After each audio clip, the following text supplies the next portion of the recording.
दोस्तों विज्ञान जो आज कहता है वो तो मेरे वेद बहुत हजारों साल पहले ही कह चुके हैं।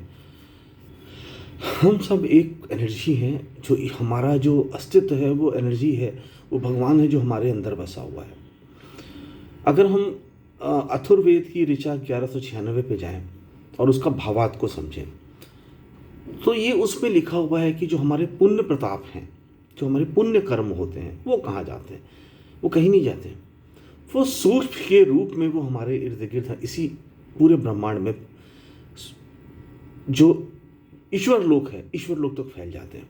यानी वो की ट्रेसेबिलिटी उसकी जो है, जो हमारे पुण्य कर्मों की है, वो ईश्वर तक रहती है। और दोस्तों ये मैं बताऊं कि जो मृत्यु है, लोग सोचते हैं, हमें लगता है हम मृत्यु के बाद कहाँ जाते हैं। यहाँ के लोगों को दुख होता है क्योंकि उन्होंने ये शरीर छोड़ के दूसरे शरीर में चले गए। लेकिन आपके सारे रिश्तेदार, आपके सारे लोग, सारे अजीज इस ब्रह्मांड में कहीं ना कहीं हैं।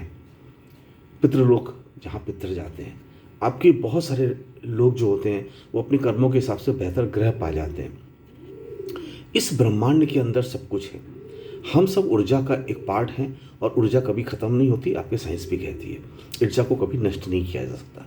ऊर्जा को नष्ट सिर्फ एक कर सकता है, वो है भगवान। देखिए, देवता और भगवान में मैं आपको अंतर बता दूं। जो हमारे भगवान राम हैं, जो हमारे कृष्ण हैं, जो हमारे इवन जो वरुण देव हैं, जो ब्रह्मा जी जो हैं, ये सारे देवता हैं और इन देवताओं को अलग अलग पावर मिली, जिस पर Brahma is the most powerful. ये जनरेटर, ऑपरेटर और डिस्ट्रॉयर हैं। जनरेट कर सकते हैं, ऑपरेट कर सकते हैं, डिस्ट्रॉय कर सकते हैं। ऊर्जा उष्मा के एनर्जी के स्वरूप को किसी भी रूप में पैदा कर सकते हैं। आज हम इंसान के रूप में पैदा कर रहे हैं, कभी जानवर के रूप में पैदा करते हैं, कभी किसी रूप में पैदा करेंगे। वो ऑपरेट कराते हैं और उसको डिस्ट्रॉय कर सकते हैं, मतलब उस स्वरूप को डिस्ट्रॉय कर सकते हैं, लेकिन एनर्जी डिस्ट्रॉय नहीं कर सकते। एनर्जी डिस्ट्रॉय करने की पावर सिर्फ भगवान के पास है, जिसे हम कहते हैं गॉड। वो है गॉड, वो एनर्जी भी डिस्ट्रॉय कर सकता है। इसके अलावा किसी के पास ये पावर नहीं है। तो हम जब ईश्वर की बात करते हैं तो हम उस परम पिता परमेश्वर की बात करते हैं। नॉर्मल जीवन में जब हम लोग ईश्वर की बात करते हैं तो वो देवताओं की बात करते हैं, जो विभिन्न स्वरूप में थे। कई देवताओं के 4 हाथ पैर थे, किसी के 3 सर थे, किसी को किसी भी तरीका, किसी का सर इंसान का है, शरीर जानवर का है, किसी का शरीर जानवर का है, सर इंसान का है। बहुत सारे अलग अलग स्वरूप में रहते हैं। उनको सुपर पावर्स हैं, इसलिए हम उन्हें ईश्वर कहते हैं। लेकिन ईश्वर में एक्चुअली जो ईश्वर है वो कुछ दूसरा है। तो मैं आज ये बात जो आपसे कहता हूँ वो इसलिए कहता हूँ कि हम जो खाना पीना, रोटी मलाई, झगड़ा और बड़ी कार और बड़ा मकान और बेहतर कपड़े, कुछ नहीं है इसमें। अच्छे कपड़े पहनो, लेकिन हमें अपनी सीमाओं का, हमें अपनी मर्यादाओं का ध्यान रखना चाहिए। आपको रहने के लिए कमरा बहुत है। आप 100 कमरों का, 50 कमरों का, 10 कमरों का मकान चाहो, अम्बानी अडानी है 10-10 हज़ार, 4-4 हज़ार करोड़ के मकान में रहते हैं, उसकी कोई ज़रूरत नहीं है। आपको बड़ी चीज़ क्या होती है? बड़ी चीज़ आपका दिल होता है। आप कितने भी बड़े मकान में रह लो, आपको कुछ नहीं होने। मृत्यु आपकी तब भी आने वाली है। कौन अपनी मृत्यु से बचा है? वो सद्दाम हुसैन चाहे बंकर में छुप गए तो भी उनको मारा गया है। कोई भी चाहे अमेरिका का राष्ट्रपति हो तो क्या उसकी मृत्यु नहीं होती है? उसकी भी मृत्यु होती है। मृत्यु सबकी होती है और मृत्यु होनी ही है, क्योंकि आप अमर भी रह सकते हो। इसी जीवन में आप लाखों साल जी सकते हो, लेकिन उसके लिए जो प्योरिटी चाहिए वो प्योरिटी आपके पास है नहीं। आप अपनी सेल्स को इतनी प्योरिटी के साथ एक्टिवेट नहीं कर सकते कि वो एज इट इज़ बनी रहें। आपकी सेल्स कमज़ोर होती चली जाती हैं, नए सेल्स जो जनरेट होती हैं वो कम पावर की होती हैं और एक दिन आपका जीवन खत्म हो जाता है।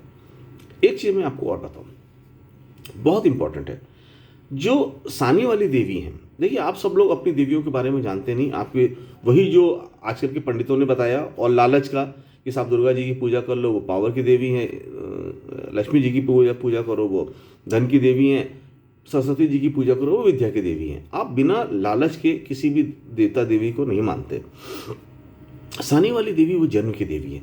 जन्म का गर्भाधान का सिस्टम जो पूरा पृथ्वी पे और पूरे हम लोग के समाज में बनाया गया, इंसान में बनाया गया, वो सानी वाली देवी थी।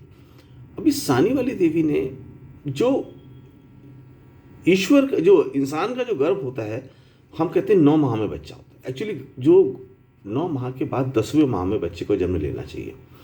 और 10वें माह के में जन्म का लेने का मतलब है उसकी 100 साल की आयु होगी, यानी वो 100 साल की आयु मिनिमम लेके आया है। 9 माह में बच्चा, 9वें महीने लोग डिलीवरी करा देते हैं, बच्चा संपूर्ण हो जाता है, डिलीवरी हो जाती है, लेकिन एक्चुअली उसकी डिलीवरी 10 माह में होनी चाहिए। अगर आज डिलीवरी 10 की जगह 9 माह में हो रही है तो समझो आपकी लाइफ 100 साल से ऊपर की जगह 90 साल के ऊपर की हो गई, यानी 90 से 100 के बीच में हो गई। 10 माह के बाद आपका जन्म होता तो आपकी आयु 10 से 100 से 110 के बीच में चली जाती।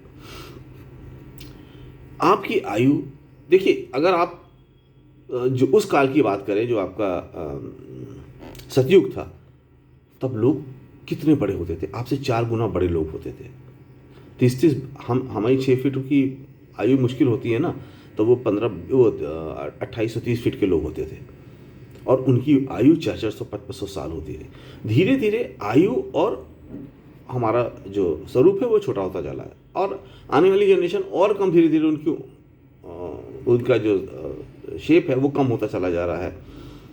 हम क्या है, क्योंकि हम सूक्ष्म की तरफ, अंत की तरफ वापस बढ़ते चले जा रहे हैं। जिस तरीके से पृथ्वी खराब होती जा रही है, हम धीरे धीरे सूक्ष्म की तरफ बढ़ रहे हैं। तो मेरा जो आज मैं आपको कह रहा हूँ, जो वेदों की जो बात बता रहा हूँ, वो ये बता रहा हूँ कि साहब हम लोग का जो जीवन है, हमारा जीवन क्या है, बच्चा पैदा होता है उसको पढ़ाते के हिसाब से कि साहब पढ़ाओ, आपको नौकरी करनी, नौकरी करके पैसा कमाना है और पैसा कमा के खाना है और फिर एक दिन सबकी डेथ हो जानी है। हम ये नहीं सिखाते कि नहीं, मेरा जीवन इसलिए नहीं है, हमारा जीवन इसलिए है कि हम ईश्वर को प्राप्त करें, हम इतनी नॉलेज हासिल करें, इतना सम्मान हासिल करें, इतनी नॉलेज हासिल करें कि हम इस ग्रह से दूसरे ग्रह पर चले जाएं। आप किसी भी ग्रह पर जा सकते हो, आपके अंदर ही पावर है, आपके मस्तिष्क में वो पावर है, लेकिन हम उसको यूज़ ही नहीं करते। हम उसका यूज़ दूसरे की, देखिए ये एनर्जी है, जहाँ आप बुराई करते हो, किसी के बारे में बुरा सोचते हो, आपकी एनर्जी निगेटिव एनर्जी में चली जाती है, आपकी एनर्जी का क्षय होना शुरू हो जाता है। तो बुराई के साथ एनर्जी का क्षय होता है, जो नहीं होना चाहिए। आप किसी के साथ बुराई मत करो, सबके साथ अच्छाई करो, तो आप बहुत पावरफुल रहोगे और आप ईश्वर को प्राप्त कर सकते हो।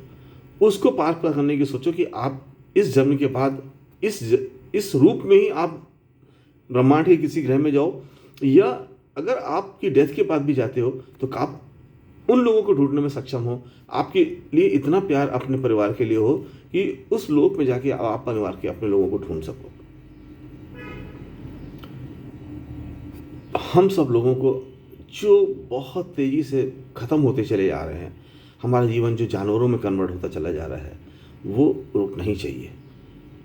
हिंदू धर्म के लोग हैं, वो अपने वेदों को पढ़ें, अपने धार्मिक ग्रंथों को पढ़ें, वो क्या कह के जाए हैं, क्या बता के जाएँ, उसको समझें, तब आपको समझ में आएगा कि हमारे जीवन का रियल मायने क्या है और क्यों तब ऋषि लोग सारी ज़िंदगी अपना जीवन उसमें लगा देते थे ईश्वर को प्राप्त करने के लिए। आपके पुण्य कर्म सूक्ष्म प्रवाह के रूप में आपके इर्द गिर्द ही हैं, वो आपके साथ हैं, वो वैल्यू है जो आपने जनरेट किया है और सारी ज़िंदगी वो आपके साथ रहेंगे, तब तक का जब तक आप बुरे कर्मों से उन अच्छे कर्मों को नष्ट नहीं कर देते, मतलब उसका इफेक्ट इक्वल कर देते हो आप, समझो। और आप सब लोग इस ज्ञान के उसमें शामिल हो, ताकि मैं आपको वेद के बारे में बता सकूं और आप खुद वेद के बारे में ज्ञान हासिल करके अपनी जो हमारी महान सभ्यता, हिंदू सभ्यता जो महान सभ्यता है, उस महान सभ्यता के हिसाब से आप काम कर सको। हमारे लिए जरूर है उस महान सभ्यता को हासिल करना। हम अपनी महान सभ्यता से पीछे चले जा रहे हैं, हम वो है ही नहीं, हमारा वो स्वरूप नहीं है जो आज हम हो गए हैं। हमें अपने हिंदुत्व में वापस आना पड़ेगा। Thank you.